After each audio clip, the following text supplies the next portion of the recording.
Welcome to my YouTube channel educational thoughts. বন্ধু-বান্ধৱীসকল আশা কৰোঁ সকলোৱে ভালে আছে। আজি মই এইটো ভিডিঅ'ৰ জৰিয়তে DEE ফাৰ্ষ্ট প্ৰভিজনাল মেৰিট লিষ্ট লৈ মাননীয় শিক্ষামন্ত্ৰী মহোদয়ে এক তাৎপৰ্যপূৰ্ণ মন্তব্য আগবঢ়াইছে। এই মন্তব্যটো কি এইটো ভিডিঅ'ৰ মাধ্যমেৰে আপোনালোকক জনোৱা হ'ব।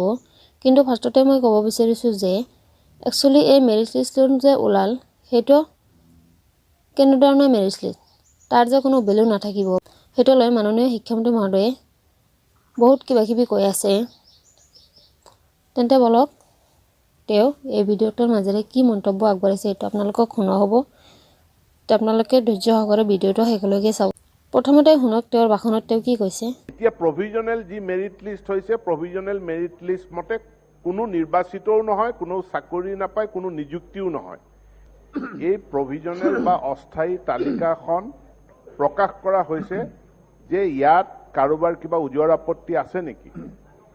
যদি উজৰ আপত্তি আছে, উজৰ আপত্তিটো জনাব, সেইখিনি ডিপাৰ্টমেণ্টে পৰীক্ষা কৰিব। এতিয়া এইখিনি তেওঁলোকে যি মতে তথ্য পাতি দিছে সেই তথ্য পাতি অডিঅ'টো ভালদৰে শুনিবলৈ যত্ন কৰিব। আৰু আপোনালোকৰ যদি অডিঅ' ফুটেজটো শুনি কোনো ধৰণৰ মন্তব্য থাকে নিশ্চয় কমেণ্ট বক্সত কমেণ্ট কৰিব।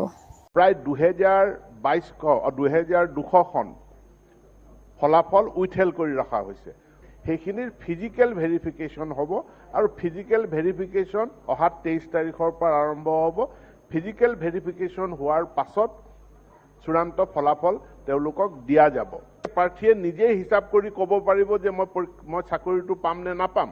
প্ৰাৰ্থীয়ে নিজে অংক কৰি উলিয়াই লয়। এতিয়া আমি অংক কৰি পেলাই আমি কাৰোবাক পেঞ্চিলেৰে নম্বৰ দি এইটো আছিল আপোনালোকক দিবলগীয়া এটা সৰু ইনফৰমেশ্যন। ভিডিঅ'টো ভাল পালে নিশ্চয় লাইক, শ্বেয়াৰ আৰু ছাবস্ক্ৰাইব কৰিবলৈ একেবাৰে নাপাহৰিব। Thank U.